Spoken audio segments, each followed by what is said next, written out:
well, as we go throughout the rest of the afternoon, we're going to continue to see our wind chills just slightly get a little bit better, but for the most part, we're still looking at very cold conditions for the rest of the day. Not quite as dangerously cold as we were this morning, but still seeing wind chills for the most part between around -11 to up to -25 across the area. Feeling like -15 in La Crosse, -22 in Eau Claire. Again, we should see those really lighten up much more quickly as we head later into the afternoon as our winds start to decrease.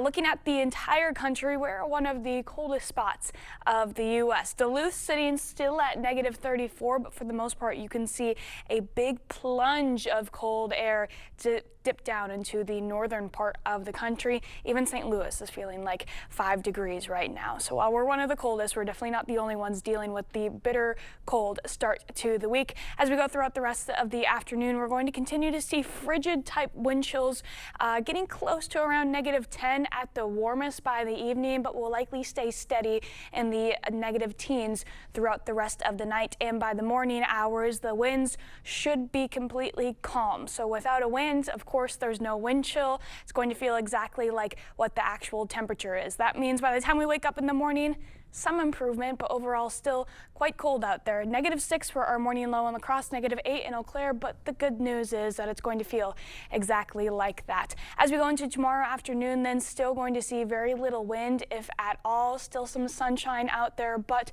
we're of course going to be below average for another day. Not nearly as cold though, seeing high temperatures rise not only above 0, but into the positive teens. 15 degrees for your Tuesday high in La Crosse, 9 degrees in Eau Claire. It's not going to last forever though. It'll actually be one of the warmest days of this week. Wednesday will be the warmest, most of the area climbing into the low 20s. That's still going to be below our average high though, sitting in the upper 20s for this time of year. Keep in mind, we are in the coldest time of the year as we head into the middle and end of January, so it's not unusual to see these large temperature swings.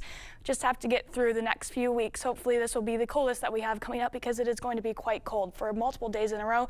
We could see our high temperatures starting Friday, lasting into the weekend, staying below 0. That means our morning lows will likely be in the negative teens without even factoring in the wind chill. So a very cold stretch ahead of us. This was just the start, but we have a little bit of a break from it coming up in the next few days. With that break of the frigid cold, we'll see some light snow passing in tomorrow evening, likely waiting until after the morning commutes, but we could see some more moderate snowfall for folks south of I-90. Finished up by Wednesday morning, but we could still see some impacts to our Wednesday morning commute with some fresh snow on the roads. For the most part, it's looking like we will for sure see 1 inch of snow close to the I-90 corridor and southward. Even folks south of I-90 could see up to 3 inches with that Tuesday evening batch. As we go into Wednesday, then we'll have another chance for some light flurries to pass through, about seeing the same amount. So maybe another inch or 2 tacked on for the entirety of the area. And again, that'll be the warmest day of the week as low temperatures dip all the way into the negative teens, especially Saturday morning. Going to be a chilly one. Okay, yeah, those are some low lows, Nicole. Thank you for that.